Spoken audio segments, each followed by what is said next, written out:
reconnaissant pour ton amour et ta grâce. Car c'est toi qui nous as gardés, Seigneur, qui a rendu possible le règlement de ce jour. Donc tu nous appelles à venir, écouter ta voix et parler, Seigneur Jésus-Christ. Oh Dieu Tout-Puissant, nous sommes dans la joie de venir enseigner, Seigneur. Car nous venons devant le Dieu vivant, le Dieu qui a laissé ton vie, le Dieu qui est présent parmi son peuple, le Dieu qui honore sa parole, le Dieu qui honore son peuple, le Dieu qui tient toutefois ses promesses. Seigneur Jésus-Christ, voilà ce qui conforte nos cœurs, voilà ce qui conforte notre foi, en faisant nos pieds ici, Seigneur Jésus, dans ces lieux d'adoration. Merci, Seigneur Tout-Puissant, d'avoir protégé et gardé chacun de nous. Merci, Seigneur Jésus, de nous avoir donné la force de vivre ici, Seigneur. Oh Dieu, en venant dans ces lieux, nous croyons dans nos cœurs que tu es le rémunérateur de ceux qui te cherchent. Et ceux qui ont faim et soif de toi, Seigneur Jésus, te trouveront. Ceux qui ont besoin, oh Dieu, de ton soutien, oh Dieu, ceux qui ont besoin du toucher divin, te trouveront, Seigneur Jésus. C'est pourquoi, oh Dieu Tout-Puissant, nous venons, Seigneur, tel que nous sommes, comptant sur ta grâce et ta miséricorde, Père. Oh Dieu, sanctifie-nous, Seigneur Jésus, pardonne nos erreurs et nos manquements. Oh Dieu Tout-Puissant et ôte du milieu de nous tout ce qui te donne ta gloire, Seigneur. Nous prions, oh Dieu, que la sainteté de Dieu règne dans ces lieux, Seigneur Jésus, et que le Saint-Esprit de Dieu puisse prendre le contrôle de cette réunion de ménage jusqu'à la fin. Nous chassons toute présence ici, toute atmosphère qui vient par le doigt. Laisse, Seigneur Jésus-Christ, notre Dieu, que la paix de Dieu règne dans ces lieux, Seigneur, et que la grande colonne de feu puisse te tenir au milieu de cette réunion et conduire toutes choses pour ta divine gloire. Fortifie mon frère, fortifie ma soeur, ô Dieu Tout-Puissant, et accorde à chacun, Seigneur, c'est le besoin de son cœur, ô Dieu de grâce.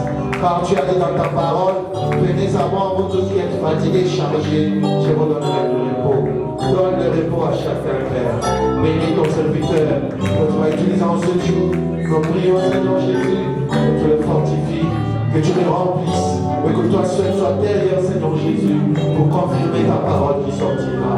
Bénis nos diacres, nos administrateurs, notre pasteur, bénis tous les saints.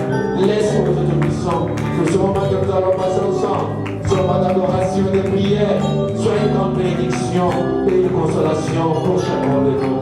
À toi soit la gloire, la louange, les acclamations, les cris des joies, au siècle des siècles. Toi les cris de la main, c'est en ton nom saint et sacré que nous avons été suppliés avec foi et confiance. Amen.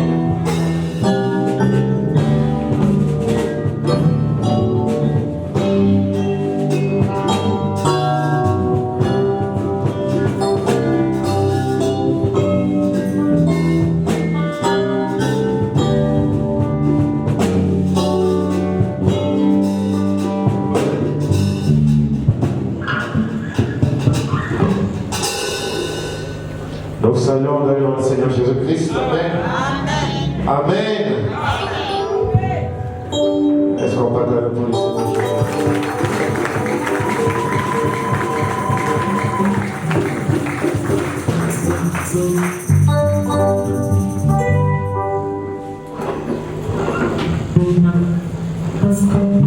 Ok, nous allons prendre le numéro 159 dans le cantique.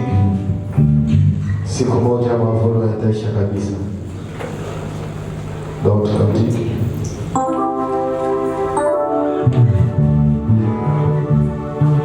Projection de l'homme, c'est comment dire.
Je vous transmets les salutations de ma petite église de Kinshasa.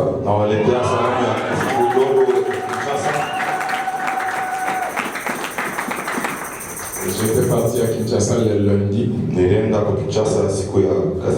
Je viens de venir cet après-midi.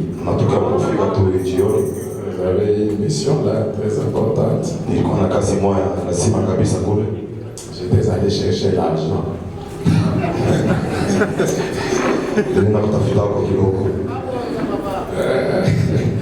Alors maintenant je suis revenu servir le Seigneur. C'est quand Néhémie devait construire le mirail avec... alors il travaillait d'une main. Et d'une autre main, ils avaient l'arme. Je pense que nous devons... je trouve que c'est ce qu'il faut faire. On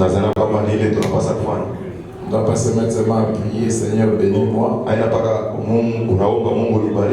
Le Seigneur te bénira dans ce que tu fais. Mais que ton travail ne bloque pas l'œuvre de Dieu. Amen. Que Dieu vous bénisse encore. Je l'ai prêché hier. Parce que nous on prie mardi et jeudi. Là, je leur disais que je revenais. Beaucoup d'autres vont pleurer. Je n'ai pas de choix. Quand vous acceptez quelque chose, il faut aller jusqu'au bout. Amen. Nous allons lire dans Matthieu 18, verset 1 à 18. Mais on ne va pas lire les deux. Après, nous dirons dans Matthieu chapitre 12, verset 12, verset 32.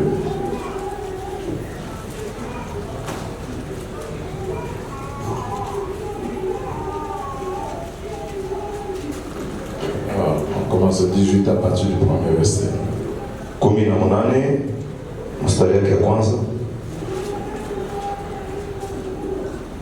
En ce moment, les disciples s'approchèrent de Jésus et dirent: qui donc est le plus grand dans le royaume des cieux?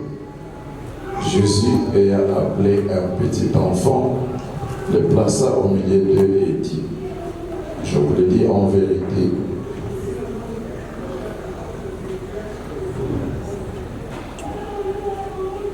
je vous le dis en vérité, si vous ne vous convertissez et si vous ne devenez comme les petits enfants, vous n'entrerez pas dans le royaume des cieux. C'est pourquoi quiconque se rendra humble comme ce petit enfant sera le plus grand dans le royaume des cieux. Et quiconque reçoit en mon nom un petit enfant comme celui-ci me reçoit moi-même. Mais si quelqu'un scandalisait un de ces petits qui croient en moi, il vaudrait mieux pour lui qu'on suspendit à son cou un meule de moulin et qu'on le jette au fond de la mer.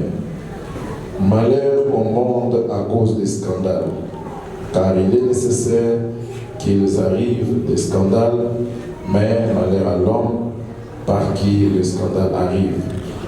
Amen. Je tourne Matthieu chapitre Matthieu 12, verset 32.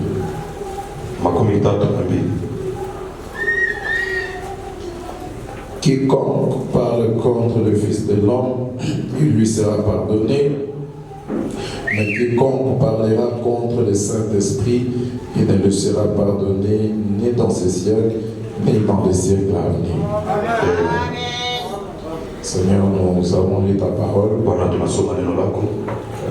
C'est normal qu'on se sente un tout petit peu fatigué. Mais Paul a dit quelque chose qui est resté pour moi une grande révélation. Et lorsque je suis fort, c'est alors je suis faible, c'est alors que je suis fort. Et toi, tu manifestes ta force parfaite à travers notre faiblesse parfaite. Tu aimes nous voir être incapables pour que quand il y aura un bon résultat, que nous ne puissions pas nous frapper à la poitrine, et que nous disions, c'est vraiment le Seigneur qui agit. J'ai vraiment besoin de toi ce soir, de mon interprète, garde-nous du chemin. Je ne pense pas pouvoir dire de grandes choses, mais quelque chose qui peut aider nos vies chrétiennes à prospérer. Accorde-nous cela. Mets de la lumière dans ces paroles. Dans le nom du Seigneur Jésus-Christ. Amen. Amen. Je vais vous asseoir.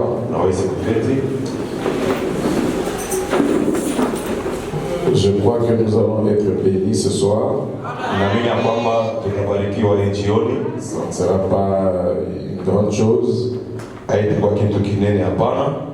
Peut-être que ça ne va pas vraiment ressembler à un sujet de prière.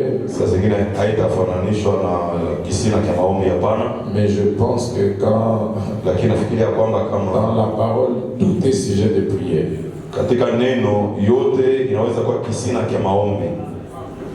Même si on vous parle sur le Saint-Esprit, dans une journée de prière comme mercredi, c'est un sujet de prière. En fait, dans nos esprits, quand on dit journée de prière, les gens viennent avec l'idée qu'on va prier pour l'argent, pour l'élévation matérielle.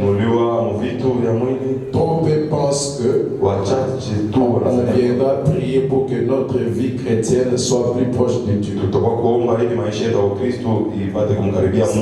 C'est pour être pasteur que j'ai dit ça. Donc les gens, la prière pour eux c'est pour les choses matérielles. Mais je pense que si on prie beaucoup plus pour le spirituel,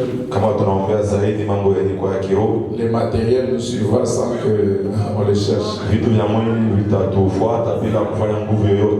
Amen. Nous avons lu avec vous dans Matthieu. Ce chapitre 18 a toujours été lu quand on veut parler de la livraison, de la discipline dans l'église. En fait, mais moi je ne veux pas aborder cela dans le sens où il faut discipliner les gens. Mais il y a une partie qui parle de ça en bas. Au début, on prodigue des conseils aux gens. On prodigue des conseils aux membres d'église. Comment se conduire dans la maison de Dieu. Comment se conduire vis-à-vis des fils et des filles de Dieu. Éviter de les achoper afin que rien de mal ne t'arrive. L'Église a le pouvoir de faire à ce que toutes tes affaires tombent et que ta santé soit détériorée si tu ne te conduis pas bien. Si l'Église te livre, tu es fichu. Combien croient cela? Maintenant, il peut arriver aussi qu'on ne te livre pas. D'une manière officielle comme ça, on ne le fait pas. Mais tu es là par ton comportement. lakini uko pale kupitia mwenendo wako Tu achoppes beaucoup d'enfants de Dieu. unakuarisha watoto wa Mungu wengi sana. Donc, vous pouvez vous auto-livrer. Unaweza kujitolea peke yako mikono ya shetani, Mais tu es toujours dans l'église. lakini hata vile uko mpaka mkanisa, Mais tu mènes une vie médiocre d'une personne qui est livrée. unakuwa naishi maisha mbovu sawa ya ule mtu mwenye kutolewa mikono ya shetani, Parce que tu n'as pas compris kwa sababu ulikosa kuelewa comment se comporter vis-à-vis des fils et des filles de Dieu. jinsi gani kujiongoza mbele ya wana na binti za Mungu. Donc, je veux mettre un pont Nataka kutia kilalo kimoja entre l'enseignement que nous avons fini le dimanche kati ya mafundisho yetu tulimaliza siku ya yenga et ces études de la parole par rapport au comportement d'un croyant kufunga kwa neno kulinganishana na mwenendo wa mwaminifu ndani ya un kanisa, croyant vis-à-vis de ses frères et sœurs, mwaminifu mbele ya ndugu yake na un wadada yake, croyant vis-à-vis de son pasteur. mwaminifu mbele ya pastori wake. C'est la base de ta prospérité. Ndio msingi nyewe ya kustawi kwako, Ton comportement, ton attitude mwenendo wako vis-à-vis de ton pasteur, mbele ya pastori wako, vis-à-vis de tes frères et mbele sœurs. ndugu zako na dada zako. Cela peut te faire prospérer Ile itafanya kwamba ou upate te kustawi rendre plus médiocre, au malheureux. kuishi maisha mbovu ya unyonge kabisa. Comme je disais, nous mettrons un pont Sasa vile nilikuwa nasema tutatia hapo kilalo kimoja entre l'enseignement que nous avions fini le dimanche kati ya mafundisho tulimaliza siku ya yenga et cette étude que nous allons faire des Écritures, na kujifunza tutafanya kwa maandiko, étant donné que je vois comme si je suis en train d'aller pour atterrir sasa vile ninaona kwamba niko mkwenda ili nipate dans les quelques semaines qui viennent. kumaliza mawiki chache inayokuya. Dans la prédication des 24 anciens, Katika mahubiri wazee prêché le 24 1er janvier 1961, pour ne pas me répéter, ili peut-être nisipate kusemulula tena pour mambo. récapituler, nous avons parlé de la trajectoire du trône de Dieu. Jua kurudia kwa nyuma kidogo, tulisemezea kuhusu njia ile kiti kia enzi ya Mungu Nous ilitembea. avons fait voir que le trône de Dieu qui était au ciel était venu sur la terre dans l'ancienne alliance. Kiti ya Mungu, enzi ya Mungu ilikuwa mbinguni, kilikuwa magano la kale Même msanduku. dans l'ancienne alliance, il n'était pas stationnaire. Hata magano la kale haikusimama nafasi moja, On les déplaçait quand la nuée avançait et il démontait. walikuwa nahamisha wakati wingu ilikuwa natembea na walikuwa naifungula Et il démontait la tente tosha ile hema, et il faisait marcher le trône qui était là. walianza kutembesha kiti ya enzi iliyokuwa sanduku. Et Frère Branham a dit ce trône a quitté l'âge. Ndugu Branham anasema kiti ya enzi kilikuwa naondoka sanduku Dans l'homme appelé Jésus. ikakuya ndani ya mtu aitwaye Yesu, Le deuxième trône. mwenye alikuya kiti kia enzi kia pili. Et là où le juge, mwamuzi anakuwa na le hukumu, juge étant assis sur son trône, eko na hukumu mwenye kuketi pa kiti kyake. trône sans parler du jugement. Hatuwezi kusema juu ya kiti bila kusemezea hukumu. Et comme il y a eu le troisième trône, Sasa vile kulikuweko ile kiti kia tatu, après que Jésus soit mort, tunasema kisha kufa le kwa Yesu, troisième trône c'est dans l'homme. kiti kia tatu ni ndani ya mtu, Et nous avons fait voir, na tulionesha, Frère Branham nous a fait voir, ndugu Branham alituonesha que le trône dans l'homme ya kwamba kiti ya enzi ndani ya n'a mtu pas commencé dans cet âge. akikuanzia mwiki kizazi, hapana, Non, hapana, ça a commencé à la Pentecôte. ilianzia kule ku Pentekoste, Quand Dieu est venu habiter dans le cœur de l'homme, wakati Mungu alikuwa anakuishi ndani ya moyo ya mtu.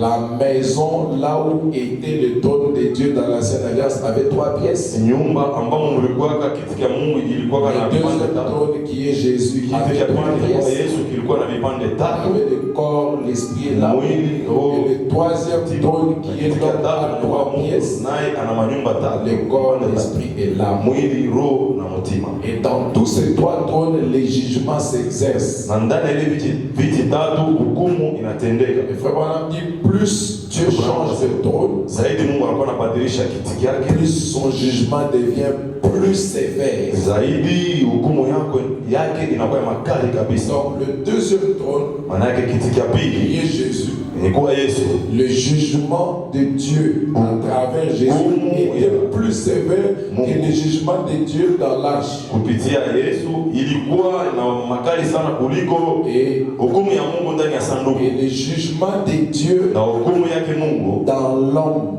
ndani ya mtu est plus sévère que le jugement de Dieu dans le trône de Jésus. ya ukali kabisa kuliko kiti cha Mungu ndani ya Yesu. Aujourd'hui Dieu juge Leo Mungu kuna hukumu dans le frère et dans la sœur là qui est à côté de toi. mwenye kwa ndani ya ule ndugu na dada mwenye kwa pembeni yako.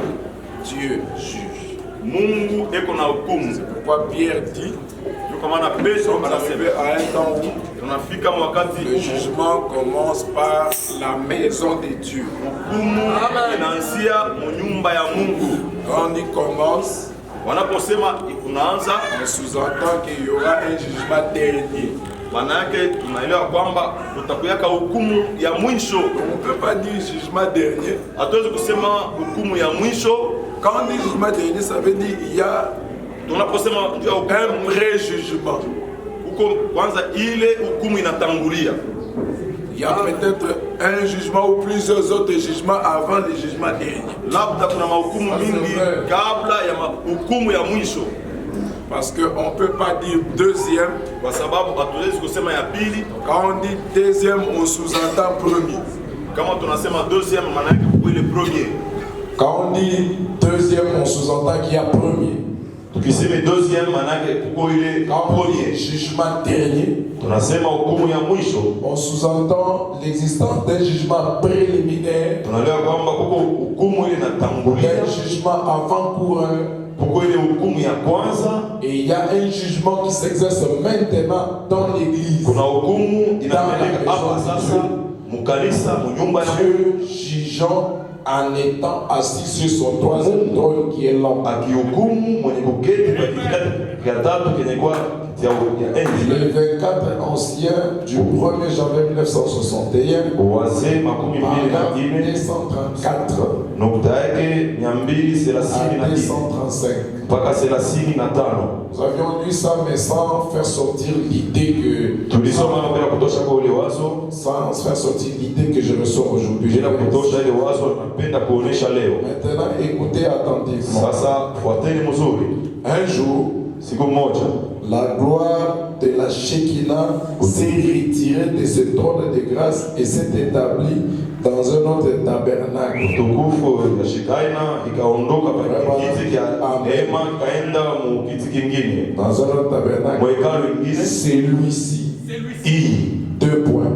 nukta mbili, Le Père ne juge personne, Baba hahukumu mutu, mais il a remis tout jugement au Fils. lakini alirudisha hukumu yote kwa mwana. Dans le trône de l'ancienne alliance, Mukiti ka ile agano la le kale, jugement s'exerçait par le Père.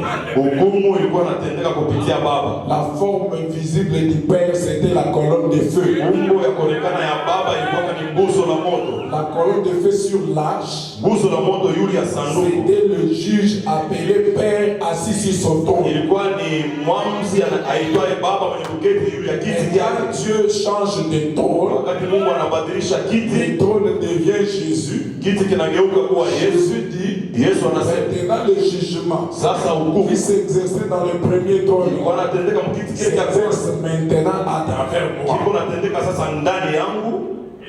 C'est moi maintenant le trône. Ni mimi sasa kiti cha enzi. Est-ce que c'est clair?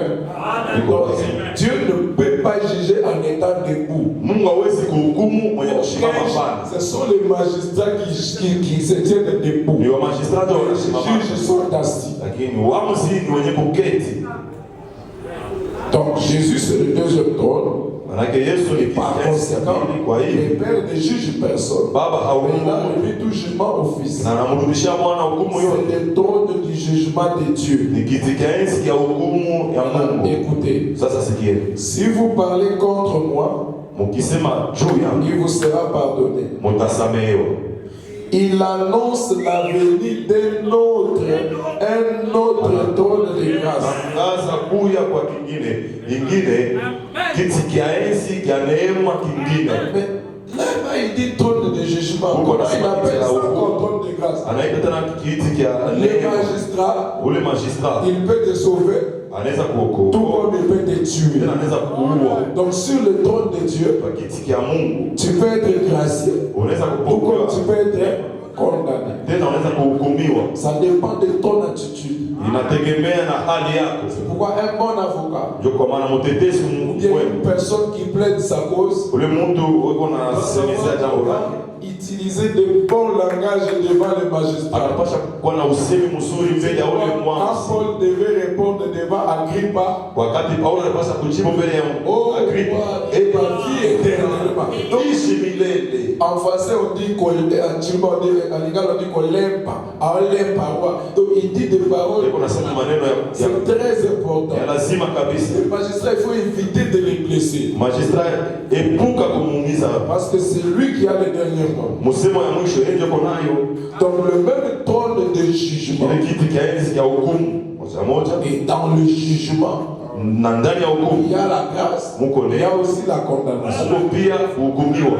Et Jésus, quand il disait, Na Yesu wakati alikuwa le anasema Père a tout remis chez moi, Baba alinirudishia vyote, dans notre temps, pale pale il annonce la venue de notre trône. anatangaza kuya kwa kiti Il kingine, annonce la venue de notre trône, anatangaza et kuya notre kwa trône kiti de kingine grâce. cha neema. Parlez. Vous pouvez parler contre le Fils de Nataka l'homme kusema juu ya mwana wa et Mungu je vous na pardonnerai. Mais nitawasamea, un jour, lakini siku moja le Saint-Esprit viendra Roho Mtakatifu atakuyaka habiter dans le cœur des hommes. kuishi ndani ya moyo ya watu. Une seule parole contre lui Neno moja tu juu ne yake sera jamais pardonnée. kamwe haitasamewaka. Donc ici, c'est l'enfer, Branham. Kufuatana na ndugu Branham, Le troisième trône, kiti kia tatu après le trône appelé Jésus, baada ya kiti kia enzi c'est kiliko le Yesu Saint-Esprit ni Roho Mtakatifu venant dans le cœur des hommes. akija ndani ya moyo ya watu wengi. C'est clair? Iko wazi? Donc, c'est une aberration de parler du troisième trône uniquement aujourd'hui. Ni kosa kusema juu ya kiti kia tatu mpaka leo tu. Apocalypse chapitre 4. Ufunuo 4 Non, on termine d'abord ici, s'il vous plaît. 235. hapa 35. Ces jugements deviennent de plus en plus sévères au fil du temps. Mahukumu yake inakuwa makali sana kadiri ya nyakati. Donc, dans le premier trône, Qui fait quoi? c'était un jugement un peu léger. Ilikuwa kama hukumu lakini Dans le deuxième, qui est Jésus, un peu renforcé. ya pili ni ya Yesu Mais anaongeza dans kwa le makali. troisième trône, Lakini ukiti quand le Saint-Esprit vient dans les hommes et dans les Mtakatifu femmes, anakuwa ndani ya wanaume na wanawake. Dieu devient plus sévère. Mungu anakuwa mkali zaidi. C'est pas comme beaucoup de gens s'imaginent. Haiko sawa vile watu wengi wanafikiria. C'est maintenant que c'est devenu Ni hapa sasa ndio inakuwa. plus du laisser aller. Donc inakuwa Mungu asifuate tena mambo À mengine. l'époque, tu ne blagues pas. Wakati ya zamani Mungu alikuwa anafanya mizaa hapana. Si tu blagues, tu te tues. Ukifanya mizaa Mungu anakuua. Lakini hapa les gens sasa commencent à jouer. watu wanaanza kucheza na Et tu es devenu trop large. Mungu Branham ne anaanza kusema m'enseigne pas comme ça. Branham anasema Branham hivyo dit hivyo. maintenant. Branham anasema Et hapa Branham sasa. et Jésus Na Branham na nous Yesu enseigne que maintenant, wanatufundisha c'est kwamba plus sasa dangereux. ni hatari D'abord, les sana. gens mouraient physiquement. Kule watu wanaanza Mais kufa. Dieu est en train de tuer beaucoup de gens chaque jour. Leo hii Mungu ako mkuu watu wengi Spirituellement parlant. kusema na kiroho. Amen. Ces jugements deviennent de plus en plus sévères au fil du temps. Hukumu unakuwa makali sana Parce que kuliko la wakati wa mbele patience katika de nyakati. Dieu s'use Kwa sababu de plus kuvumilia kwa en plus. Mungu kunaharibika zaidi na zaidi, S'user. kunaanza kuharibika. Il y a des carottes de mauvaise qualité là. Comment Ça soit des bonnes ou de mauvaise qualité. Mbaya À force de marcher dessus, kwa kutembelea pale yule, vous voyez, ça s'use. ona sawa inaanza kuharibika. Et la grâce de Dieu là, Na ile neema ya Mungu elle existe. iko hapo, Mais quand vous en usez, lakini quand vous en usez, quand vous utilisez, user c'est utiliser.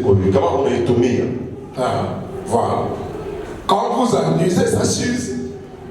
kuitumikisha iko naharibika. Est-ce que vous comprenez? Alors, plus les gens utilisent la grâce de Dieu, Zaidi watu wanatumia plus neema, la grâce de Dieu s'use. zaidi neema ya Mungu iko naharibika. Elle est en train de se terminer. Un jour, ça se terminera complètement. Itamalizikaka kwa Un kabisa. jour, la grâce de Dieu se terminera. Sababu Oui. neema ya Mungu itamalizikaka ndio. il y aura la fin de la dispensation des gentils. Utakuyaka mwisho ya Oui, il kizazi y aura plus de grâce pour toi et moi. Mungu hakutakuweka tena neema kwa ajili yako na kwa Où ajili la yako. grâce retournera chez les Juifs. Mungu neema itarudia tena kwa Wayuda. Plus les jours passent, Zaidi masiku kunapita, Dieu se retire de plus en plus de l'homme. Mungu yuko La na grâce de Dieu se termine de plus en plus. Et le jugement de Dieu devient de plus en plus sévère. na hukumu ya Mungu inakuwa na makali zaidi tena na zaidi. Est-ce que vous comprenez cela? La grâce de Dieu s'use de plus en plus à force d'essayer de ramener à lui les pécheurs pour les réconcilier avec lui. Mkujaribu kumrudisha Premièrement, mtu, il était en haut dans les cieux kwanza alikuwa kule yulu et brillait parmi les étoiles.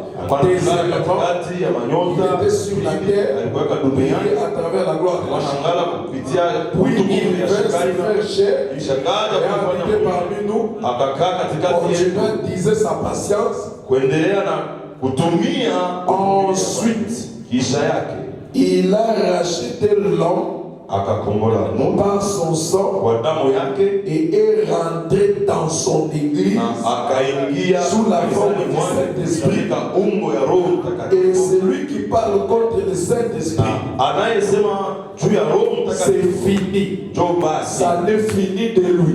kumemalizika kwa ajili yake.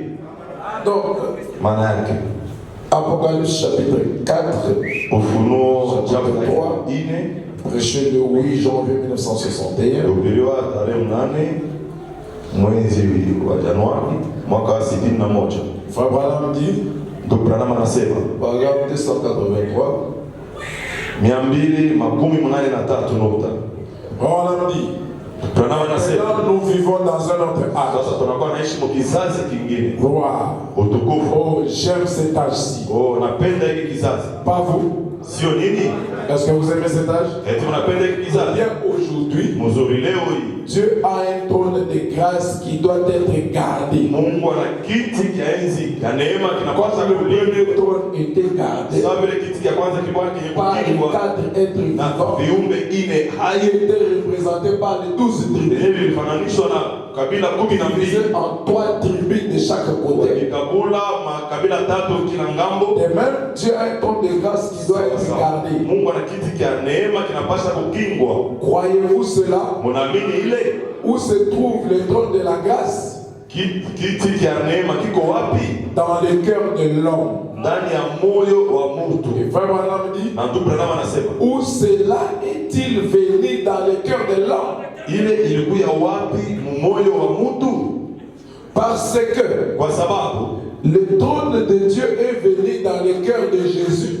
kiti cha Mungu kilikuwa moyo wa Yesu. Si on vous pose la question, c'était où? Bakibuliza ilikuwa ni wapi? Un bon lecteur de la Bible dira au Jourdain. Msomaji wa Biblia mzuri atasema ku Yordani. C'était au Jourdain Ilikuwa ni ku Yordani. que Dieu Ndio Mungu est venu se tabernacler sur son trône. akakuja kuingia ndani ya kiti. Combien sont d'accord? Wangapi wanakubali? L'Esprit de Dieu sans mesure Roho ya Mungu est bila venu sur kipimo Jésus. ikakuja juu ya Yesu. Ça, le troisième trône, Sasa kiti cha tatu ce sont les sujets rachetés ni wale watu walikombolewa. par le deuxième trône qui a versé le Na sang kiti cha pili kilimwaga pour damu préparer des corps juu ya kutayarisha miili dans lesquels Dieu doit s'asseoir ndani ya Mungu anapaswa et kuketi exercer son jugement le plus na sévère. kutumia hukumu yake ya makali kabisa. Où cela est-il venu dans le cœur de l'homme? Ile ilikuwa wapi moyo wa mtu? Ndugu Branham anajibu Le jour de la Pentecôte. siku ya Pentekoste, Quand le Saint-Esprit qui est Dieu wakati Roho Mtakatifu aliye est Mungu entré dans le cœur de l'homme. aliingia ndani ya moyo. Que c'est toujours au singulier. Angalia ni mpaka mtu mmoja. Comme s'il s'agissait d'un seul homme. Utaona sasa ilikuwa ni mtu Alors mmoja. que le jour de la Pentecôte, Itakuwa siku ya si on Pentekoste. doit dire un seul homme, Wakisema mtu mmoja, alors on dira c'est Pierre. wale watasema ni Petro. Parce que c'était lui le pasteur. Kwa sababu yeye ndiye alikuwa Mais pastori. pourtant, il ne s'agit pas d'un seul homme. Haitazame mtu mmoja tu. C'est comme si je parlais en Swahili. Iko sasa tunasema Kiswahili. Mungu anakuja kuingia ndani ya mwanadamu. Dieu est venu tabernacler dans un homme. Ça ne veut pas dire un homme. Haipende kusema tu mtu mmoja. C'est Branham qui veut nous dire que ça veut dire. Qu'est-ce qu'il veut dire? Ni Branham Dans le anapenda cœur de l'homme à la Pentecôte, il y avait 120 personnes. kwa watu 112. C'est dans le genre humain. Ni ndani ya wanadamu. Est-ce que c'est clair? Iko wazi. dans le cœur de l'homme. ndani ya moyo wa mtu. Madame dit, est-ce vrai? Ndugu na anasema ni kweli. Notons-les ici. Tuandike Et hapo. soyez prêts à les décider si vous les voulez. Tuwe tayari kuifuatilia kama tunataka. Pentecôte. Pentecoste. Je vais écrire Pentecôte. Ça, c'est le trône de grâce. Hii kiti kia neema. Le Saint-Esprit. Roho Mtakatifu. Mettez-les ici à l'intérieur. Mumutie humu ndani. Je vous dirai quoi? Tawambia Faisons cela de façon plus appropriée. tuifanye Mettons-les ici à l'intérieur. Tie humu ndani. Il a tracé un petit cercle à l'intérieur et il dit mettons la colonne. La même colonne qui était descendue sur Jésus est revenue chez les hommes à la Pentecôte. Qui est un oiseau, voyez-vous? Très bien. Elle garde le trône de la grâce. Bon. Le trône, c'est le cœur. Bon. Est-ce que Dieu a aujourd'hui des gardiens pour le trône de la grâce? Maintenant, c'est maintenant. Voyez comment c'est bien dessiné. Si on continue la lecture, vous verrez qu'il a dessiné 3 cercles. Il dit à l'intérieur c'est le cœur, qui est dans l'âme, ici c'est l'esprit, et ici c'est le corps. Toujours les 3 parties du tabernacle, mais ici ce sont les 3 parties du corps de l'homme. Et le Saint-Esprit est venu sur le trône qui est le cœur de l'homme à l'intérieur. Et quand le Saint-Esprit est venu, comme Jésus avait déjà promis, que quand le Saint-Esprit viendra dans l'homme, faites attention. Aujourd'hui, vous blaguez avec moi le 2e trône. Mais dans le 3e trône, le jugement sera plus sévère. Les gens ont déjuré Jésus. Ils n'ont jamais vu Jésus tuer quelqu'un. Mais quand Ananias et Saphira sont venus, écoutez bien, Jésus dit, en annonçant le 3e trône, si vous dites un mot contre le Saint-Esprit, il ne vous sera pas pardonné. Donc, la sévérité de Dieu, il ne veut pas qu'on parle contre le Saint-Esprit. Mais écoutez ça bien. Ananias et Saphira sont venus devant Pierre, l'une des personnes qui faisait partie du grand trône de Dieu. Ils ont commencé à tomber à Pierre. Mais écoute les langages de Pierre. Qui a mis dans votre cœur de tromper au Saint-Esprit? Est-ce que vous comprenez ça? Donc un homme qui a le Saint-Esprit, il devient le trône. La chair est là. Moi je suis là. Est-ce que vous comprenez? La chair est là. Moi je suis là. Toi tu viens, tu te tiens ici. Tu commences à tromper. Tu trompes qui? Parce que la chair ici, c'est quelque chose qui ne bouge pas. C'est comme une chaise. Mais moi je suis assis sur la chaise. Et tu viens devant la chaise, tu commences à tromper. Qui est-ce que tu trompes? Tu trompes celui qui est assis sur la chaise. Et le Saint-Esprit, c'est la colonne de feu qui est sur les gens qui ont reçu le Saint-Esprit. Parce que la colonne de feu est sur le trône. Si tu viens devant un homme qui a le Saint-Esprit, tu commences à tromper. Tu trompes au Saint-Esprit. Et bien, on dit, comme vous avez trompé au Saint-Esprit, mais, allez, couvre. Et il est mort. Après sa femme est venue. Pendant que sa femme venait, les jeunes gens étaient allés atterrir son mari. Est-ce que vous comprenez comment le jugement devient plus sévère? Alors la femme, pendant qu'elle venait, Pierre lui dit, est-ce que vous avez votre parcelle là vraiment à $3 000? Vous avez vraiment un sérieux problème. Votre pasteur s'appelle Simon Pierre. Non, là, c'est un dossier. Faites très attention. C'est comme si c'est une coïncidence. Nous parlons du 3e trône. C'est que le troisième trône a vraiment l'essence. Et surtout dans cette église, écoutez les amis, Pierre avait posé la question à Jésus. Quand Jésus est venu, Pierre était pécheur. Pas un petit pécheur. C'était un grand pécheur qui attrapait de gros poissons. Et il nourrissait ses enfants, il prenait soin de sa femme. Un jeune homme marié. Pierre abandonne tout. Et le Matthieu, les autres abandonnent tout. Tu parlais jusqu'au soir pour récolter des offrandes de 2000 francs. Parce que quand on lit ça, on ne comprend pas. Il rentre à la maison, il n'y a rien à manger. Mais la femme lui dit, mais Pierre et les autres pensaient que c'était un parti politique qui a commencé. Il dit, nous sommes des combattants. Soyez tranquilles. C'est lui le roi. Et on ici va partir. Il ouvre la Bible. Il lui dit, réjouissez-vous, filles de Sion. Voici ton roi vient. Il est monté sur les dos d'Inanès. Mais c'est lui. Nous sommes les privilégiés. Nous n'allons pas mourir comme ça. Patientons. Demain encore patientons. Et il a multiplié les pains là-bas. Ils ont mangé. Et le soir, il a quand même appelé quelques poissons. C'est-à-dire, tu vois, ça commence à promettre. Mais la femme l'a beaucoup dérangé. Ce jour-là, il dit, je vais rencontrer le père. Je vais lui demander. Les autres disciples avaient peur. Ils avaient honte, mais Pierre était courageux. Il dit, Jésus, nous avons tout quitté. Nous t'avons suivi. Qu'est-ce que nous deviendrons?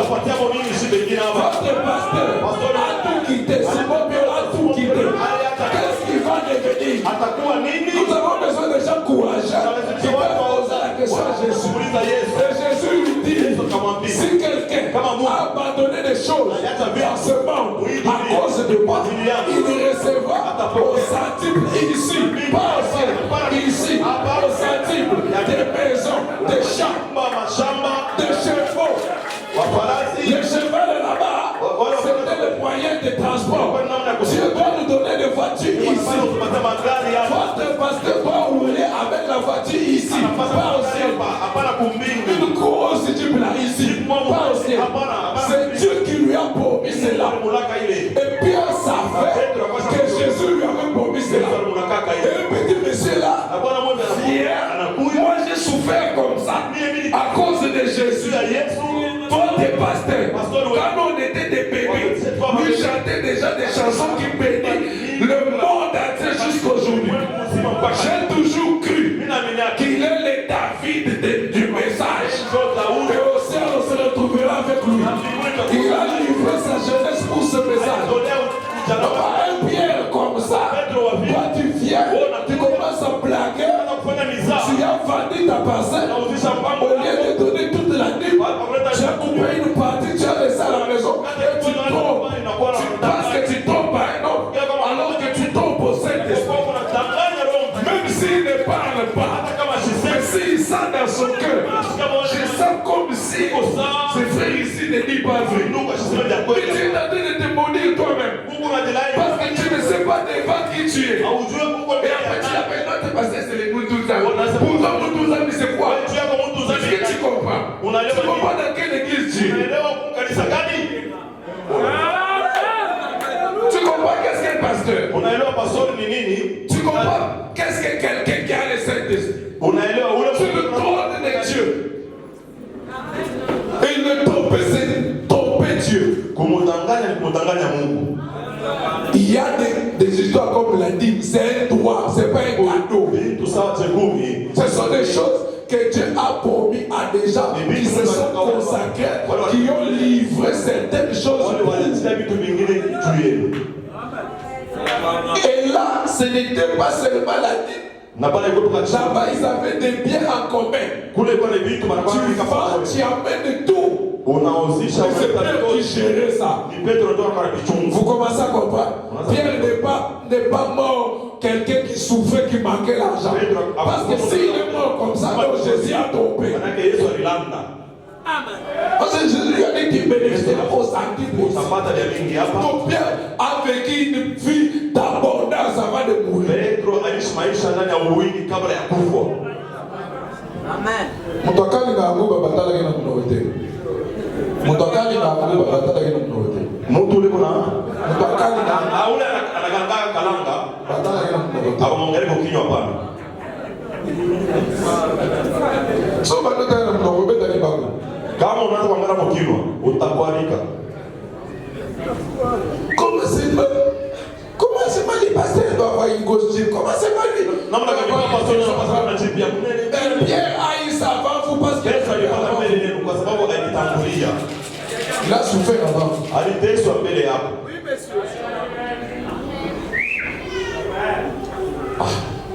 Je peux chanter des autres. Kuna ubiri fujo kabisa.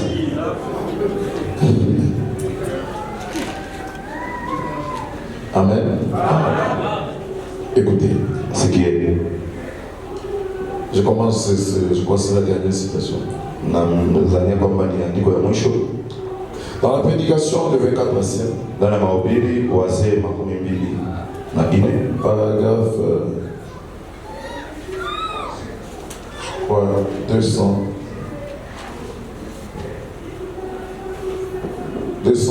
Ça, je n'avais pas donné, les amis. si boleta ile ndiko Prenez ça. mbebe yo Fallait que je lise ça. ilibidi nitambule kuisoma. Le 24 anciens, Wazee là où nous 24 avons lu, mettez paragraphe 257. sasa 257 257. 257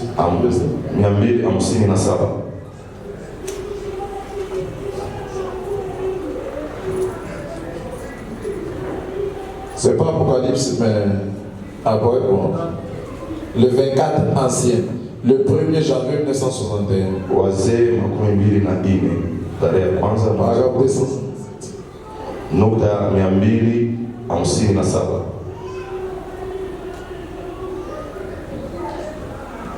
Je pense que vous saisissez la leçon. Nadhani kwamba mnaelewa mahubiri. En fait, prêcher, c'est pas crier, sauter. Kuhubiri yana mpaka kulalamika, kurukaruka. Souvent, je saute. Maana Mais niko parfois, je saute pas. nalalamika na kuruka saa zingine. Le problème, c'est qu'est-ce que Frère Branham dit. Mambo ni ndugu ama anasema kwa nini? On y est 257. 257. Ok. Quand vous avez traversé cela, Wakati kulitambuka hivi, il entre alors dans les cœurs. anaingia basi ndani ya moyo, C'est là où se trouve son trône. na ni huko kunakutaniwa kiti kyake. Le trône de Dieu, c'est dans le Iko cœur. ndani ya moyo. C'est le Saint-Esprit en vous. Ni Roho Mtakatifu ndani yenu. Là, c'est clair, non? Pale kwa wazi. Jésus dit, Yesu akisema, si quelqu'un scandalisait un de ces petits qui croient en moi, kama tu mtu anakwarisha mmoja ya watoto wadogo wenye il kuamini mimi, vaudrait mieux pour lui qu'on suspendit à son cou une mêle de moulin et qu'on le jeta au fond de la mer. ingelikuwa vizuri watie jiwe mwa kushingo, jiwe lenye kusaga mingi na kutupa baharini. C'est ça, Matthieu 18, là on a lu. Ndio Mathayo 18 kwenye tulisoma kwa mwanzo. Donc, quand Dieu entre dans le cœur d'un homme, d'un frère, d'une sœur, Unapoingia ndani ya moyo ya ndugu au dada moja, le problème c'est qu'il n'y a pas beaucoup de gens qui ont le Saint-Esprit. mambo ni kwa sababu kwa watu wengi hawana na Roho Mtakatifu. Mais toujours est-il que dans cette église, il y en a. Lakini kusema kweli, mwisho alisema Dans mon église, il y en a une ou deux. mkanisa kwa hata watu wawili au watatu, Et on ne sait pas qui a le Saint-Esprit et qui n'en a pas. tujue nani yuko na Roho Mtakatifu. Maintenant, dans ton comportement, Sasa mwenendo yako, quand tu fais des choses qui achoppent l'église, ukifanya vitu vyenye kukuarisha kanisa, tu cours un grand risque. huko na utapata hatari munene, Parce que tu blagues devant des magistrats. kwa sababu unafanya miza mbele ya wamzi. Est-ce que tu comprends? Unaelewa? Le trône de Dieu est dans ces gens-là. Kitu cha Mungu kiko ndani ya C'est ce wale que watu. Branham est en train de dire. Ndio kwa maana Branham yuko kusema, Donc, mieux vaut pour toi, mieux vaut valu pour toi, ingelikuwa vizuri kwako qu'on suspendait une meule de moulin. watie jiwe ya kusaga nayo kushingo yako. Quand on dit moulin, Wakisema ile moulin, vous voyez des même des petits moulins que nous avons ici. À l'époque, il y avait ce qu'on appelait des moulins à vent. Pourquoi on a dit un moulin avant? Des moulins qui étaient en train de moudre de maïs et tout ça. Moulin qu'on a ça, des moulins électriques comme ça. C'était des grands moulins, par exemple, la grandeur entre ces deux poteaux ici. Très haut comme ça. Et au-dessus, il y avait une grosse hélice. Et cela était relié à des engrenages pour tourner la main qui est en bas. Comme du genre des crémaillères. Je dis ça parce que je suis mécanicien. Alors, maintenant, le vent faisait tourner la roue, les hélices qui étaient au-dessus. Et ça transformait cela dans un mouvement circulaire par terre. Et c'est ce qui. Donc, une balle de moulin, c'était quelque chose de grand, de tellement grand. C'est pas comme aujourd'hui. On doit prendre ça, on met sur ton cou, on les jette au fond de la mer. Au fond de la mer, on va en coussou, imagine-toi cette forme de mort-là. Maintenant, compare cette mort-là et à choper un enfant de Dieu. La mort de mourir dans l'eau et être vivant, mais à choper un enfant de Dieu qui est le trône de Dieu.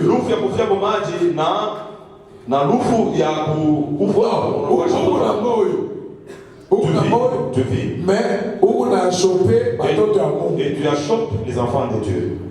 Ça c'est une chose, il faut choisir. Soit tu peux être en vie, mais en train d'achoper les fils et les filles de Dieu. Ou bien tu choisis qu'on te lit une grosse belle comme ça de moulin, on te jette au fond de la mer. Maintenant, Jésus lui-même choisit pour toi. Il dit entre ces deux choses ici, au lieu d'être en vie et à choper les enfants de Dieu, choisis même qu'on te lit une belle et on te jette au fond de la mer. Cette souffrance, elle est petite par rapport à cette souffrance. Ça c'est Jésus. Parce que tu vas souffrir dans l'eau là. Même pendant 30 minutes après tu meurs. Mais si tu achopes l'église de Dieu, des gens qui sont des trônes de Dieu, tu seras en vie. Mais avec une souffrance même pendant 6 ans, même pendant 15 ans. Tu continues à souffrir. C'est pas parce que tu as un comportement incontrôlé. Tu ne sais pas devant qui tu es. Donc mieux aurait valu pour toi de mourir d'une mort tragique que de rester vivant en achopant l'église de Dieu. Tout c'est très dangereux. Ces gens que vous voyez ici, ils sont très dangereux. Si toi un homme qui a consacré sa vie depuis le jeune âge comme votre pasteur, et il a les gens de Simon Pierre, trop dangereux. Amen. Faites très attention. Donc, cette série de prédications, c'est ma manière de vous dire au revoir. Je vais essayer de vous laisser avec quelque chose qui pourra vous aider. Amen. Il vaudrait mieux pour lui qu'on suspendait à son cou une meule de moulin et qu'on le jeta au fond de la mer. Ne leur faites aucun mal. Il ne faut même pas les offenser ou les troubler à propos de quoi que ce soit.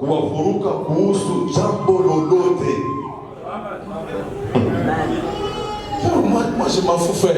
Tu connais mon cœur. Je sais que moi je ne vais pas faire ces histoires. Déjà dans cette église. Non, moi je vais prier, je rentre.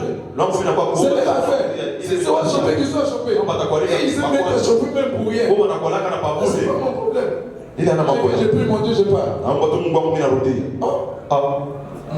Hapana. On ne parle pas comme ça devant les enfants de Dieu. Abasema que vile mbele ya watoto wa Mungu hapana. Tu vas rester toujours comme ça. Utabaki hapa kafi. Le plus grand dans le royaume des cieux, Ukubwa sana Mungu. c'est celui qui se considère petit. Yule anaona kwa mdogo. Donc Matthieu 18 commence par là. Inaanzia pale. Qui est le plus grand? Qui est l'homme le plus important? C'est celui qui... Parce que les disciples ont posé Jésus. Qui est l'homme le plus grand dans cette église? Qui est l'homme que Dieu va beaucoup élever? Il y a le secret de l'élévation. Le secret d'un positionnement honorable dans l'église est lié à ton attitude vis-à-vis des fils et des filles de Dieu. Tu viens là avec ta poitrine bombée de ton on peut blaguer avec moi, ça va. Parce qu'on est dans une même église. Ne leur faites aucun mal. Il ne faut même pas les offenser ou les troubler à propos de quoi que ce soit. Ils vont sentir, je suis en train de faire ça. Aujourd'hui, je vais essayer de troubler cette église-là. Tu fais des choses pour passer pour une grosse légume. Mais dans ton cœur, tu sais, moi, oui, tu viens là, tu prends une photo avec ta cousine en pantalon. Et toi un frère, faites comme ça. Alors tu mets ça sur ton profil. Les gens de cette église, ils sont toujours des arrière-pensées. Je mets d'abord ça, je vais voir qu'est-ce qu'ils vont dire. Et tu laisses ça même pendant tout un mois.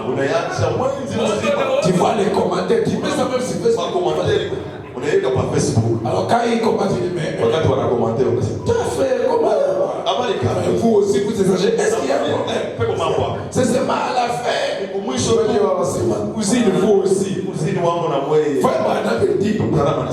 Ne faites pas quoi que ce soit. Je ne vais pas.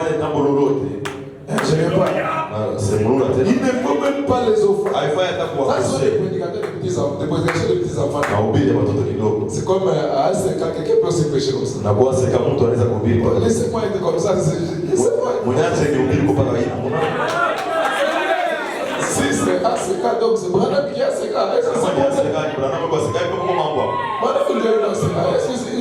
C'est pas moi qui le dis.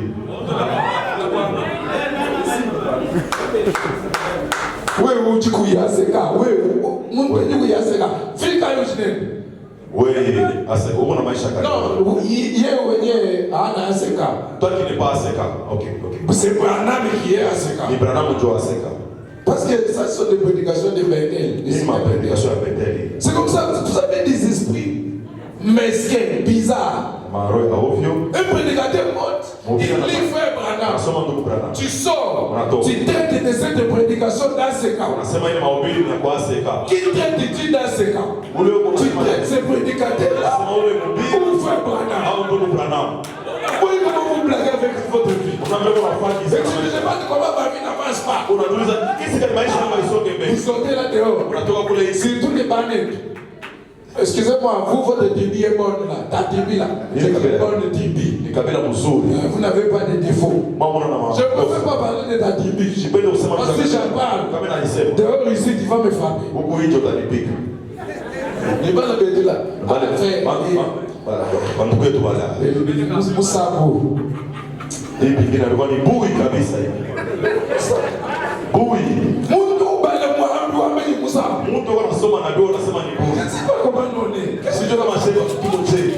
Ils ont tout fait des choses. Qu'est-ce qui ne va pas? Toi, tu es plus intelligent que Branham. Branham, c'est pourquoi il a mis les Moussa il veut porter les autres. Mais tu n'as même pas les dents. Toi, tu as les dents, toi. Mais parfois, vous dites des cours et vous ne comprenez même pas ces grandes choses-là. Vous ne comprenez même pas. Tu as envoyé un petit serviteur, un petit du Kokaboué, spécialiste en bouillie. spécialiste en bouillie. Il vient parce que Dieu a compris que vous avez un pasteur qui est tellement fort dans les Écritures, qui monte tellement avec vous. Mais vous êtes tellement habitué avec ça. Et parfois vous ne comprenez même pas. Parce que ta vie, ton comportement montre que tu n'as pas compris. Alors tu envoies un petit prédicateur, un spécialiste en bouillie. Il vient te donner la bouillie. Il dit moi je suis grand. C'est lui qui dit qu'il est grand et petit. Mais celui qui dit qu'il est petit, c'est celui-là qui est grand. Tout celui qui a un comportement après la prédication.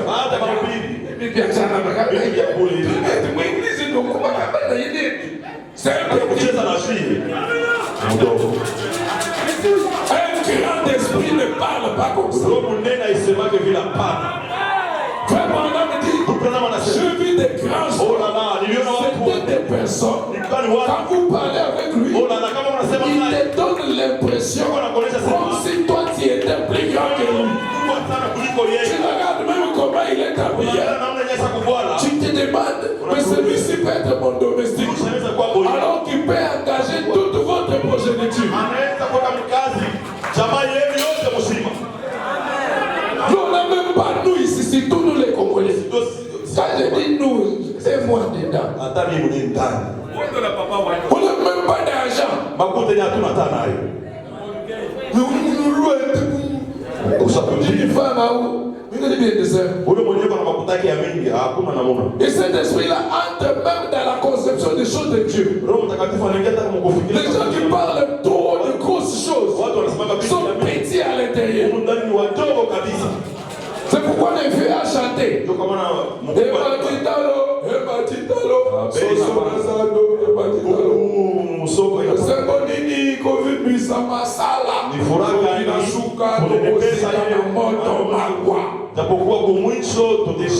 C'était des poules qui causaient entre eux. Oh, nous ça va. Dans le message, il y a des choses. Des grandes choses. Tu vois, nous pouvons monter plus haut avec les autres. Les autres sont des cons. Mais à la fin, même si vous devenez con comment, à la fin, on va vous tuer, vous mettre dans la famille. Parce que dans l'âme, il n'y a rien. Le vieux dit, il a chanté, dit, des gens, à quoi sert-il de connaître beaucoup de connaissances si dans le cœur il n'y a rien? À la fin, il va mourir tiré à la fin. Cette chanson-là, c'est ce que ça dit.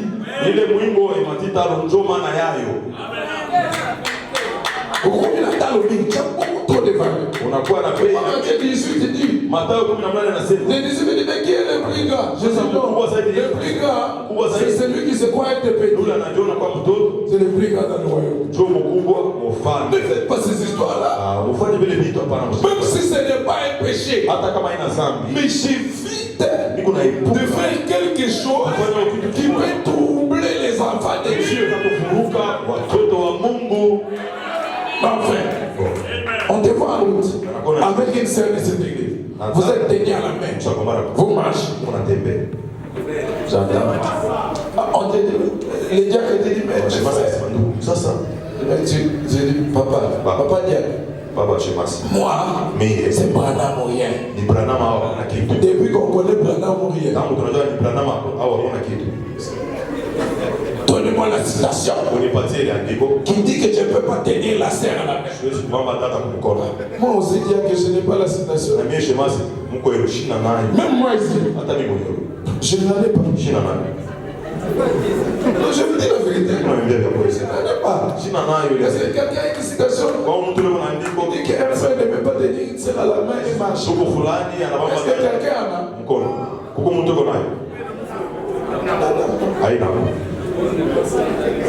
Vous avez des citations photo. Moi, ma citation photo. À Kinshasa, il y a citation photo. Kinshasa, ma citation photo. C'est le mari de Rebecca Smith. On est allé fouiller la date. Alors ils étaient là, Smith était au milieu, Frère Branham à droite, Rebecca à gauche. Ils sont tenus mi famille, la main sur l'épaule de Rebecca. Aneka mkono pa Rebecca. Un autre bras sur l'épaule de Fabana. Na ingine pa Rebecca. Ils ont pris la photo. Wakati ile. C'est à peu près une année avant leur mariage. Mwaka mmoja mbele ya ndoa yako kutendeka. Alors les jeunes étudiants à l'époque là on était étudiants. Sasa wa étudiants zamani kule. Alors le vieux Becca est venu dans la réunion. Vieux Becca anakuya mkusanyiko. Pasteur, citation photo. Citation photo yori. On fait sortir la photo. Wanatosha picha yori. Madame, cette photo, c'est avant le mariage. C'est comme si je blague avec vous. Hein. Ikusa nafanya mizana mwe. Vous voyez pas, ça paraît comme de la blague. Non, ça inaonekana sana ni misa. Mais ça peut, je ne sais pas, ça peut aider même une personne. Sasa kusaidia kwa damu tu. Vous pouvez détruire votre vie seulement comme ça en blaguant. Sasa kuharibu maisha kwa mpaka hivi kufanya misa. Tosha. Vous voyez, même si Fabana n'a pas dit. Hata kama mtu kuna Mais ici, si Fabana avait trouvé que c'est mauvais, est-ce qu'il allait accepter qu'il touche? Parce qu'il l'a pas encore marié, mais quand même il a touché comme ça. Fabana était là, il a laissé. Donc on peut aussi faire ça. Si c'est bien, après ça prend la vie. Seigneur. Papa, si vous avez besoin de vous couvrir, même dans des choses bizarres, vous pouvez trouver des citations pour vous couvrir bien. Si vous n'en avez pas, je peux commencer à vous donner des citations qui peuvent vous amener à tomber avec une femme et venir prêcher. Tomber, venir prêcher. Et aller en enfer avec. Ce même message, ça dépend de comment tu l'utilises. Ça peut te faire de toi un saint, ça peut faire de toi un diable. Avec des écrits. La Bible ici. Si vous prenez le message comme la lettre, ça va vous tuer beaucoup de gens. Mais si vous prenez le message comme l'esprit, la lettre tue, mais l'esprit vivifie. Ici, je suis en train de vous lire l'esprit du message. Le message, il y a la lettre, mais le message a un esprit derrière ces lettres ici. Il y a un esprit du message. C'était une journée de prière, non? Oui, c'est une journée de prière.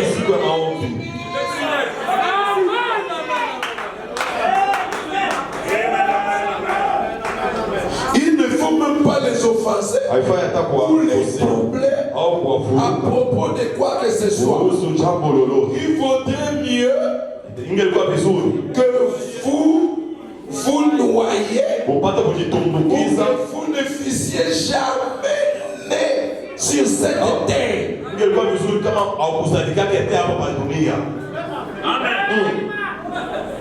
C'est comme par exemple maintenant. Je viens du voyage, je suis habillé en fashion. Excusez-moi, vraiment, je dois veiller. Pardon, je ne voulais pas venir comme ça. Je viens du voyage, maintenant je suis venu. Il n'y a pas d'écriture qui dit que comme ça c'est un péché. Mais si ça peut achoper quelqu'un, vous comprenez que dans Matthieu 18 là, si ta main droite est une occasion de chute, allez vraiment lire ça pour ton frère, coupe-la.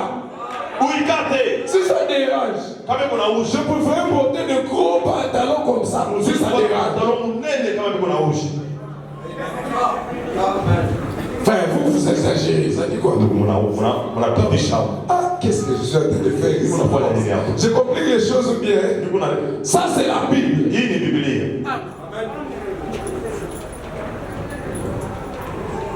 Amen. Il vaudrait mieux que vous noyez ou que vous ne fissiez jamais sur cette terre, plutôt que d'en offenser un seul. Mais il arrive qu'on en offense beaucoup à la fois. Et on s'en glorifie. Je leur ai expliqué, je leur ai dit de rechercher des citations. Ils n'ont pas été. Ils font des histoires de cerveau. Je leur ai dit. Frère Berger. Nous les avons dit d'amener, ils n'ont pas venu.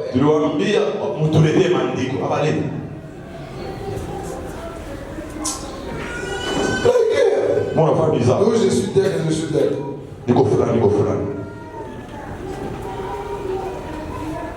Plutôt qu'à l'enfant. Est-ce réellement ce qu'il a voulu dire? C'est vraiment ce que Jésus voulait dire? Oui, c'est ce qu'il voulait dire. hiyo ndio Kenya alitaka kusema. Pourrait-il mentir? Anawezi kudanganya? Est-ce que Jésus peut mentir? Est-ce que Yesu anaweza kudanganya? Est-ce que ce sont les apôtres qui l'ont dit? Eti na mitume ndio walisema. Ces histoires, c'est les apôtres qui ont dit. Frère Branham dit non. C'est Jésus qui l'a dit. Jésus a dit, il suffit que vous offensiez l'un de ces petits qui croient en moi. Voici les miracles qui accompagneront ceux qui auront cru. Voici les mecs qui auront cru. Parmi les miracles de Pierre, il y a aussi la mort d'Anania et Saphira. C'est un miracle.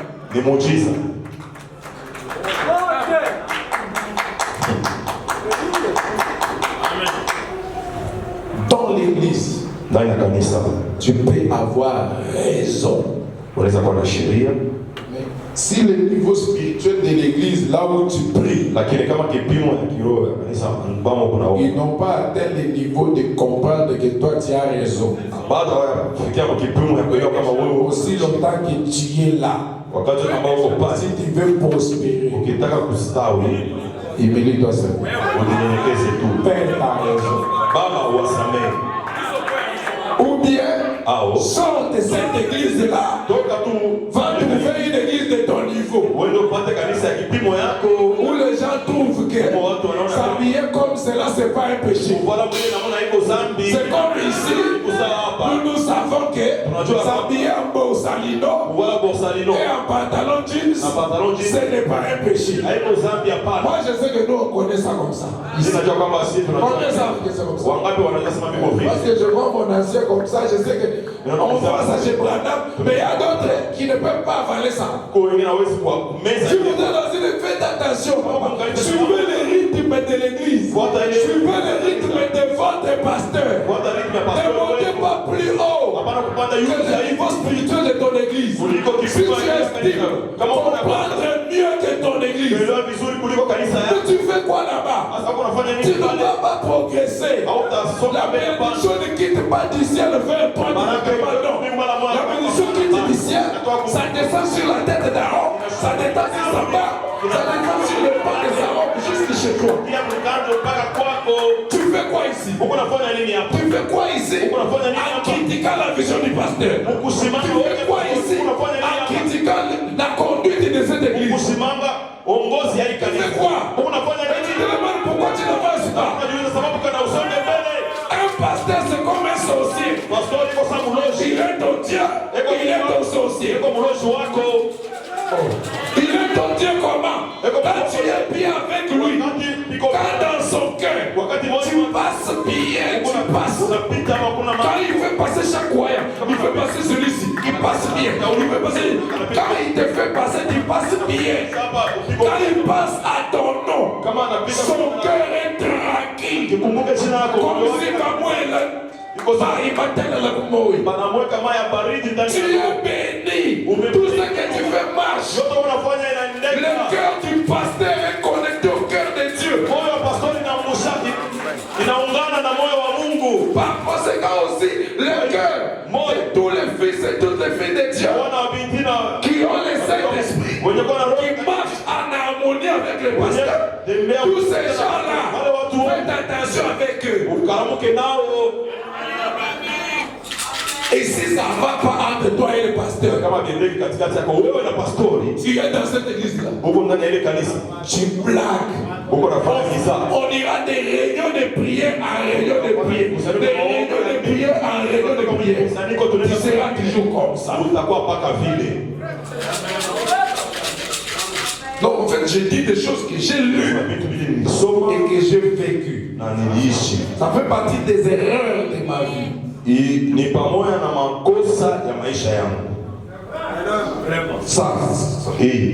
Ça fait partie des erreurs de ma vie. Ni mmoja ya makosa ya maisha yangu mimi. Je n'étais pas un bon croyant dans mon église. Shikuku yake mwaminifu mzuri mkanisa yangu hapana. Il y a certaines choses que je ne voyais pas exactement comme mon pasteur. Kuko vitu vingi sikuwa naona kabisa kufuatana na pastori wangu. J'étais un peu arrogant. nilikuwa na majivuno. Aujourd'hui, vous pouvez voir, Leo mnaweza kuona sema huyu je mtoto. t'avais déjà dit, parce que là, humble. Nisikia wale watu wanasema wale pastori mnyenyekevu. Bon, les caractères, c'est pas un don que Dieu donne. Tabia haina zawadi Mungu analeta hapana. C'est par des moments difficiles. Ni kupitia manyakati ya Dieu mtio. m'a fait passer par certaines histoires Mungu alinipitisha jambo fulani pour que je devienne un tout petit peu ce que je suis devenu ici. ili nipate kuwa kidogo kinye niko leo. Et je crois que je ne suis pas encore devenu ce que Dieu voudrait que je devienne. Nadhania kwamba bado si yakuya kile Mungu anataka nipate kuwa. Et ma petite vision qui n'était pas exactement comme mon pasteur. Naona mdogo haikufanana na ile pastor. Quelqu'un peut me poser une question, je sens que c'est une question piège. Mtu anaweza kuniuliza mimi najibu. Et quand il dit ça, mais c'est contrairement à ce que nous croyons. Inatena vile tunaamini. Sasa unapenda. C'est contrairement à la doctrine de notre pasteur. Si la doctrine de notre pasteur est contre le message, Tunapingana na ujumbe. c'est une dénomination, frère. Mais je suis toujours là. Lakini niko paka pale. Je m'embrouille. Sisi tunajivuruka. Je continue à être là. Mimi naendelea na kuwa pale. Et j'ai enfanté ma première fille. Mon épouse c'est sur internet. Écoutez, ça peut vous aider. Inaweza kuwasaidia. Ma femme a fait un premier. Bibi yangu alisema mtoto wa Ma fille, elle est morte. mtu wa kwanza anakufa. Après, on a eu un autre enfant. Kisha tukazala mtoto mwingine. Un beau garçon. Mtoto mzuri. Après, la tête a commencé à grossir. Kisha kichwa kinaanza kunenepa kinanenepa. Mon fils est né une grosse tête comme ça. Mtoto wangu wa kwanza alikuwa na kichwa kinene macrocephaly. Tout pasteur aime avoir un garçon. Pastor wote anapenda Qui a kwa compris? nani anaelewa? J'en ai vraiment souffert. Ile mambo yananiteswa sana. C'est plus douloureux que d'attacher une main à mon cou et que j'étais dans l'eau. Ni ya uchungu sana.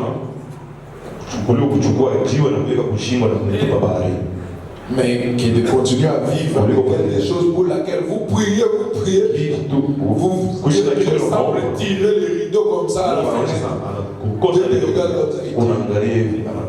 Il reste toujours comme ça. Dieu a quand même aidé des enfants comme ça. Généralement, ils ne marchent pas. Parfois, ils ne parlent pas. Dieu a bougé ses mains, il paie. Le mieux, la marche. Il parle. Il raisonne normalement.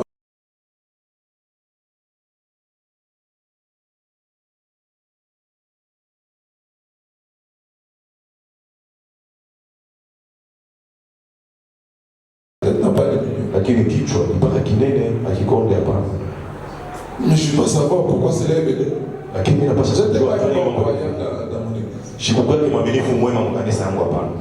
Peut-être que mon pasteur entendra ça. Saa zingine pastor wangu atashikia ile. J'ai compris ça après. Nikaelewa ile jambo baadaye kabisa. Vous avez quelque chose pour laquelle vous pouvez maintenant prier. Unaona kitu cha kuombea hapo sasa. Si ce que je dis c'est la vérité, alors faites attention. Kama ile tunasema ni kweli, basi tutakamokea.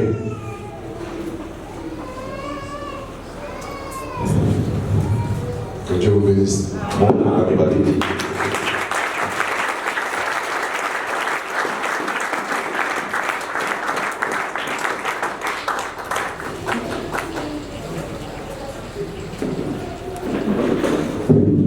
Nous pouvons nous lever ici. Tunaweza kusimama. C'est mon journée de service.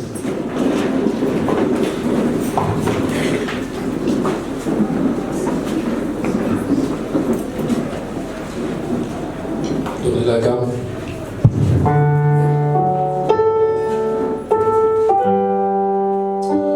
Avec nos têtes inclinées, par rapport à la parole. C'est mon joyeux service d'offrir à Jésus-Christ un vivant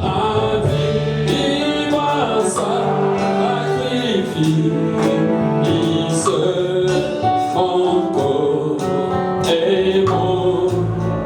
Jésus accepte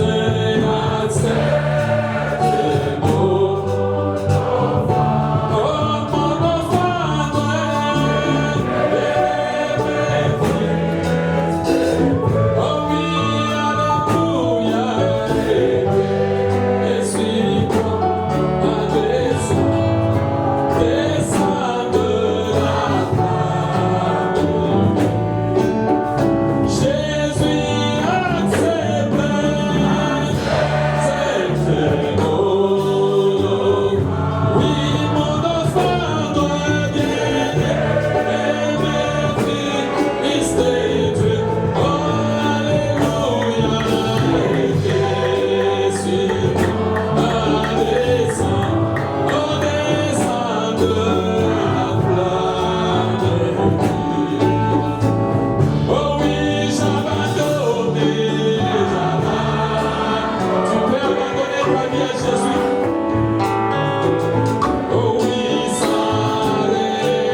Certainement, Seigneur Jésus, nous t'aimons, Seigneur. Nous t'aimons. Tu es notre Dieu. Tu es notre roi.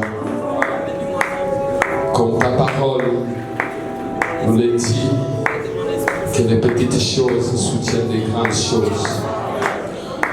Tu es descendu ce soir pour nous parler dans l'humilité.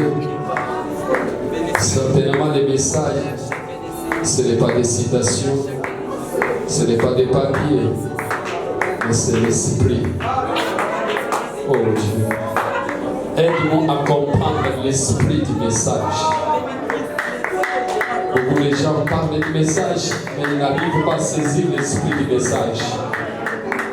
Le message est venu pour nous faire des dieux. Un Dieu ne peut pas scandaliser un autre Dieu.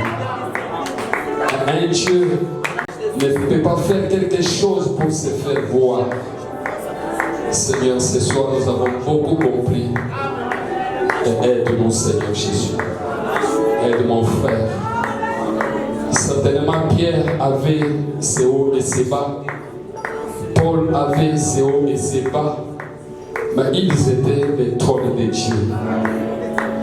Des fois, nous pouvons regarder un frère ne sachant pas quel niveau ce frère a avec son Dieu. Comment la sœur prête avec son Dieu.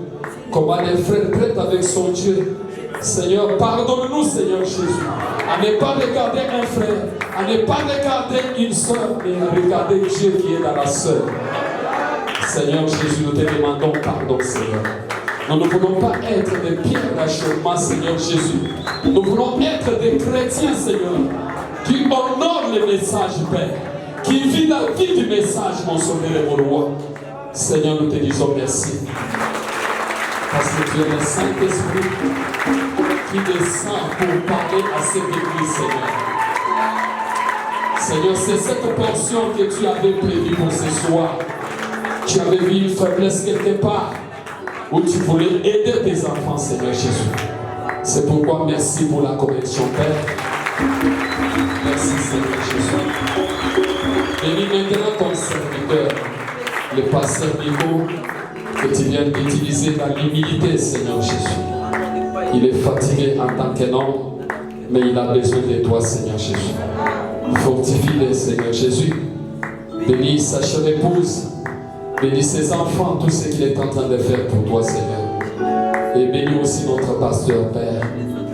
Bénis maintenant les dîmes et les offrandes, Seigneur Jésus, et notre retour à la maison. Si tu nous donnes encore une fois le temps de nous revoir, le vendredi, Seigneur, ou demain ici pour le travail, Seigneur, nous ne manquerons jamais de te dire merci. Ainsi nous te disons merci, toi, l'église de la vallée, toi, le plus beau d'entre du million, toi qui mérites notre adoration. Nous te demandons tout ceci dans le seul nom de notre Seigneur et Sauveur Jésus-Christ. Amen. Amen. Les diacres diacre informe l'église. Washemasi wanajulisha kanisa C'est demain qu'on aura le travail ici, de couler le béton. tutakuwa na kazi ya kukule beton kwa kesho. Nous demandons à tous les frères, nous ne disons pas ceux qui auront l'occasion de venir, nous disons tous les frères de l'Église Tabernacle Wandugu wote wa hekalu Lisi, et les sœurs de l'Église Tabernacle wadada wa hekalu Lisi de venir ici. wapate kuya huku. Je pense à partir de 7h, ça sera mieux.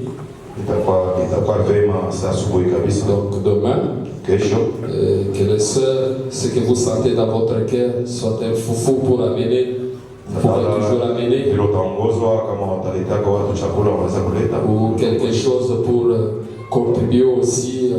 On peut préparer même un foufou ici wanaweza kupika chakula huku au kuleta pour nous donner à nos frères la force de travailler. kwa kupatia wandugu kazi, nguvu ya kutumika Parce kazi. que le béton demande vraiment qu'il y ait la nourriture quelque part. Ile kazi inaomba nguvu ya mingi kabisa. Disons tous les frères de l'Église et les sœurs de l'Église, wadada wa Lisi venez quand même demain pour nous aider. mupeo kesho ndio akusaidia kwa kazi. Que Dieu vous bénisse. Mungu akubariki.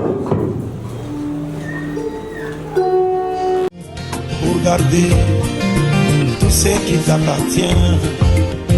Oh, non, non, non, moi je n'en veux pas, je n'en veux pas, je n'en veux pas.